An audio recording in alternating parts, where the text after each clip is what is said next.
नमस्कार। काठमांडू मेयर बालेन शाह ने चीन की बात नहीं मानी, यानी सही से कहें तो नेता होना चाहिए बालेन शाह जैसा, जो किसी की नहीं सुनता बल्कि जो सही है वही करता है।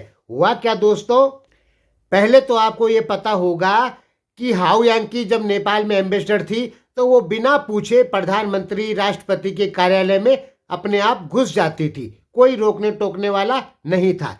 यानी हाउ यांकी ने नेपाली राष्ट्रपति प्रधानमंत्री की मर्यादा बरकरार नहीं रखी। अब बालेन शाह को देखो, जहां नेपाल के प्रधानमंत्री राष्ट्रपति नेपाली एम्बेसडर के सामने झुक जाते थे, उसकी बात मानते थे, वहीं इस समय क्या हुआ कि चीन में 29 जनवरी को नव वर्ष है, तो काठमांडू में जो एम्बेसडर रहते हैं चाइना के, उन्होंने बालेन शाह से कहा कि हम चीन का नया वर्ष थामेल और रत्ना पार्क में मनाएंगे, वहां पर उत्सव करेंगे। लेकिन बालेन शाह ने साफ मना कर दिया। चाइनीज एम्बेसडर को ये उम्मीद कभी नहीं थी। नेपाली मीडिया ने कहा, वही हम आपको बता रहे हैं, चाइनीज एम्बेसडर को कभी भी उम्मीद नहीं थी कि बालेन शाह इजाजत नहीं देंगे। चाइनीज एम्बेसडर को लग रहा था कि हम काठमांडू में जहां मर्जी वहां कार्यक्रम कर सकते हैं। वो बालेन शाह को कुछ नहीं समझ रहे थे। ये हम वही बता रहे हैं जो नेपाली मीडिया ने कहा, क्योंकि एम्बेसडर को तो लग रहा था कि नेपाल के प्रधानमंत्री हो चाहे राष्ट्रपति हो, सभी हमारी बातें मानते हैं, बालेन शाह क्या चीज है। लेकिन एम्बेसडर की बात को बालेन शाह ने ठुकरा दिया।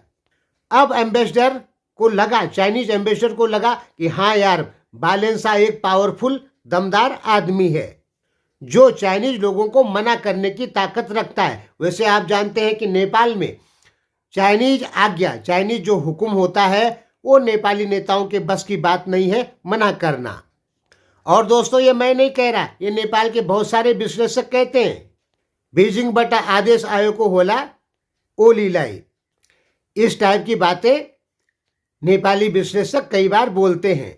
देखिए हुआ क्या कि 12 परसा में चाइना ने कुछ साइकिलें बांटी। साइकिलें बांटने से पहले चाइना ने वहां पे चाइना का राष्ट्रगान गवाया नेपाली लोगों से। बालेन शाह जैसे आदमियों को ये बिल्कुल बर्दाश्त नहीं है, क्योंकि साइकिल देना और राष्ट्रगान गवाना ये सरासर गलत है। अब भले नेपाल के पहाड़ी समुदाय या और लोगों को अच्छा लगे, चीन ने साइकिलें दी तो नेपालियों को गर्व होने लग गया, चीन का राष्ट्रगान गाने से नेपालियों को गर्व होने लग गया। लेकिन बालेन शाह जैसे लोग ये बिल्कुल पसंद नहीं करेंगे, क्योंकि चाइना तो दूसरा देश है। अब नेपाली लोग चाइनीज राष्ट्रगान गाएंगे और उनको गर्व होगा, तो ये तो सरासर गलत है। विवेक बराल ऑनलाइन खबर पर जो लेख छपा है, उनके अनुसार कि मधेश में 12 परसा में ये नेपाल के भीतर साइकिल देके राष्ट्रगान जो चाइना ने गवाया, ये नेपाल के बहुत सारे लोगों को पसंद नहीं है। और बालेन शाह भी उनमें एक आदमी है जो चाइनीज राष्ट्रगान साइकिल देके जो चाइना ने गवाया, वो बालेन शाह भी बिल्कुल पसंद नहीं कर रहे हैं। ये मैं अपनी मर्जी से बिल्कुल नहीं बोल रहा हूँ, विवेक बराल का लेख पढ़ा तब बोल रहा हूँ। और दोस्तों, ये अपने में सोचने वाली बात है कि दूसरे देश के चाइना के विकास पे नेपालियों की छाती फूल जाती है। चाइना का राष्ट्रगान आता है तो नेपालियों को लगता है कि ये हमारे देश का राष्ट्रगान है। ये गलत है कि नहीं है कि साइकिल देके चाइना ने अपना राष्ट्रगान गंवाया उन लोगों से जिनको साइकिलें दी। यानी भारत से नफरत की आड़ में आप लोग भी पाकिस्तानी जैसा काम कर रहे हैं।